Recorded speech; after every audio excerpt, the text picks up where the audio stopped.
Good afternoon, good evening, good morning, wherever you are. We are back again, Uma, me, and we have a very special guest today. Last time we told you about him. This is Ashok Malhotra. Ashok is an organization consultant. He's a leadership coach. He's a founding member for two organizations, Sumedha's Academy for Human Context and Reflexive Lenses. Reflexive Lenses has been a partner in this research. Ashok is a progenitor of a framework and a tool called the Existential Universal Mapper. You can find you can learn more about the Existential Universal Mapper in the link below. So the Hume is an extremely unique tool because, to our knowledge, it is the only instrument in the world today that can be used to profile both individuals as well as organizations. Usually, for most other tools, you either have individual profilers or psychometric instruments, or you have organizational diagnostic tools. Now, when we wanted to do this study, we thought Hume was an extremely relevant instrument because we wanted to study leadership, but we didn't want to study leadership in a vacuum. We want to study the community of leaders. So when we approached Reflexive Lenses, and we approached Ashok, he also was very excited because the sector is something that he's been both curious about, he's been very enthusiastic about, he's been saying that he wanted to engage with the social sector for a very long time. So this was a perfect opportunity for us to get together. Most of you had filled up these certain online tools, those of you who had participated in the research. It was filled up online, and then that gave us some quantitative data. And then Uma and I had interviews with you, which then we recorded, and then Ashok and Uma and I, we shared and we discussed and we analyzed the data, right? So we are very, very happy to have you, Ashok, with us for this conversation. It's a privilege indeed to be associated with this work, and it's been a huge, very, very enriching experience for me. So Ashok, let me start with asking you, you've been studying leadership as a theme across sectors. A large part of your work has been with the corporate sector. You've written a book with the data of almost 5,000 managers called about this. But tell me something that when you study leadership in this sector in the course of this research, how was that experience for you? Well, Roop, as I said, it's been a very enriching experience for me, a very touching experience in many ways. And I think one of the caveats, and I think that's also a difference in terms of the corporate world and this, because I'm really a bit of an outsider to this world. I really don't know it as well. I'm not a part of it as you and Uma are, right? So therefore, necessarily, my perspective would be a bit of an outside-in perspective. But I'm glad that with the two of you who know the sector inside, we can perhaps complement each other. Because I may, as an outsider, miss many of the nuances. And also at times I may sound a little distant, and talking in third person. Whereas you people who are part of this, actually being part of it, you may, become unmindful of certain processes. You may just take them for granted that that's the way it is. So I think it can be a very significant, this conversation where we can complement each other.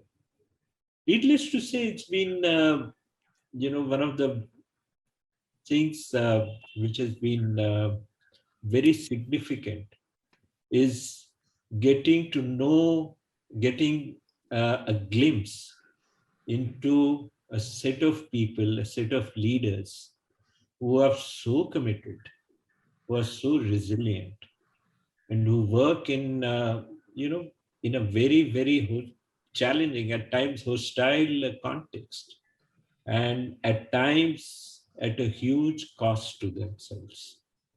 So that's a very significant difference that you find vis-a-vis the corporate world, where the individual's own needs, aspirations, ambitions are fairly center stage, right? As against this kind of a group. And I think I had mentioned this to you earlier, that what also strikes you, or struck me, is a huge common thread which runs across this group. Now, this got thrown up both in the quantitative Hume individual research, as also when I listened to the interviews that the two of you had with them. While there were differences, of course, but in the quantitative research, I've never come across such low intra-group variance. The intra-group variance, which is the variance within the population. So out of these 58, 59 people, the variances were there were some variances, but were very, very limited. That means there's a very strong common perspective, common way of looking at oneself, looking at life, looking at one context, which comes up very clearly. And that was also very evident of course, they are different individuals, so there are individual differences, but there's a huge degree of commonality. So in other words, if I've understood you correctly, you're saying that there is a lot more similarity between the people, between the leaders of these organizations, than the dissimilarity in the worldview and the way they see themselves, etc. That's right. And this is, you find, very different from leadership groups of other sectors. That's right, yeah. Where their differences are a lot more. Is there some explanation to this? I don't know. Maybe there are certain kind of people who are, attracted towards this sector a lot more. So there are certain perspectives. And look at some of the common themes, for instance. I talked about a lot of this is at times at a huge cost to themselves. And part of it, I think, arises because for most of these people, their idea about themselves is primarily rooted in the kind of values and beliefs that they hold. So when a person, is asked to describe himself or herself, the person is more likely to talk about her beliefs, like I'm secular, I'm progressive, I'm liberal, this is what I believe in. And much less likely to talk about her needs, her aspirations, her dreams, her relationships. So it's almost as though a certain part, and perhaps there is an underlying belief there, that if I allow my own needs and my own propensities and my own desires and relationships, it will be a deterrent for me in the cause or the mission that I hold. The cause or the mission becomes, in a sense, bigger than the individual herself. What its consequences are is another matter. Now one wonders as to all these other facets, do they just disappear? Or do they, lurk somewhere around in the background and then start impacting the individual? And kind of way in which the person would engage.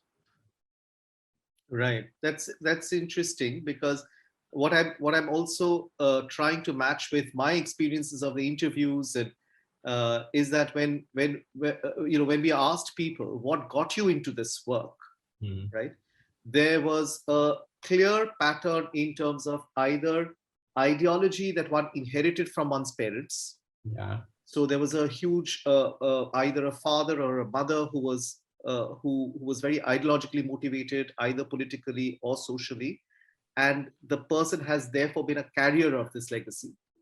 The other thing that we also heard is some personal experience of discrimination or observation. One may have experienced it themselves, or one may have experienced in the community or the family or the setting that one grew up in. And that has left a very deep imprint, and therefore motivated the person to say, this is what I wish to work or dedicate my life to, in a sense. So it's interesting, when you say that the definition of the self is by one's ideology, one's belief, one's values, etc. What I'm also hearing you say is the individual is in service of the context, Absolutely. right? That I exist for the context, for society, for community, for a certain marginalized group of people. That's my existence. That's my, in Urdu, as they would say, wajood. Also, specifically for fighting against some of the ills of the society. So in a sense, I'm a warrior. I'm a warrior who must continuously fight against all these discrimination, other kinds of evil ills which are prevalent in the society. And I'm engaged in this war, and I can ill afford to take a pause. It's like saying I have miles to go before I sleep.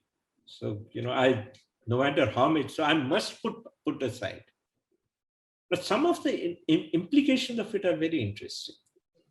One, for instance, wonders whether they then end up having the same expectation from others and become intolerant, or, if they see others not having the same degree of dedication.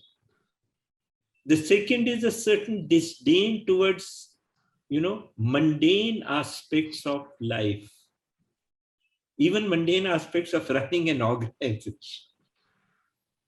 Administration, HR, recruitment, mentoring.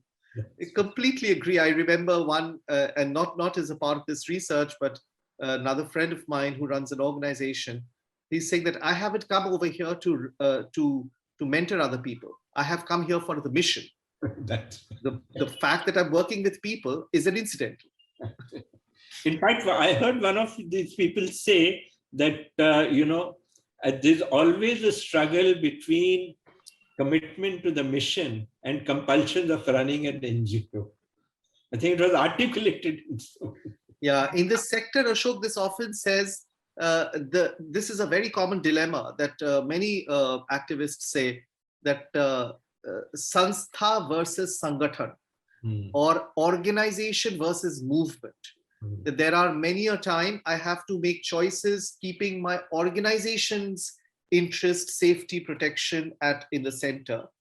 But my pull is often towards the movement, that the larger thing, where the organization is only an instrument. And therefore, some of the dryness about administration, recruitment, dealing with people leaving away, salaries, funding, etc., can become very tiresome and tiring. Would I be also correct, as Ashok? This is how I saw it, that as a result, personal ambition is always articulated through change in the context and the community. Absolutely. Right? Absolutely. I'm not here for money. Yeah. I'm not here for power. I'm not here to rise the ranks in some hierarchy. I'm here to create change. So what gives me the most amount of satisfaction and change is when I see changes in the community.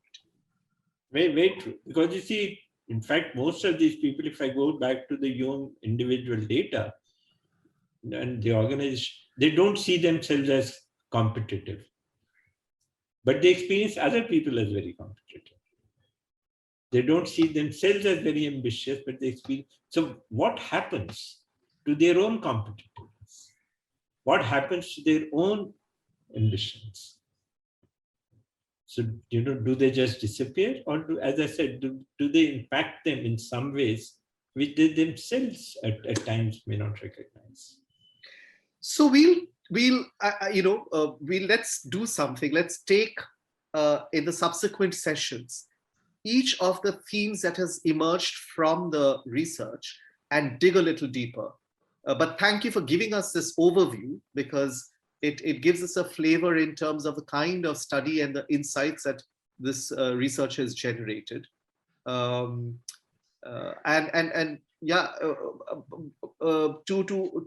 the viewers, our invitation is that, as you listen to this, as you hear this, some of it might resonate with you, some of it you might want a little more clarification.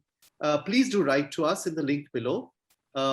Because this is a continuing conversation, which is why we are creating this only in bite-sized pieces.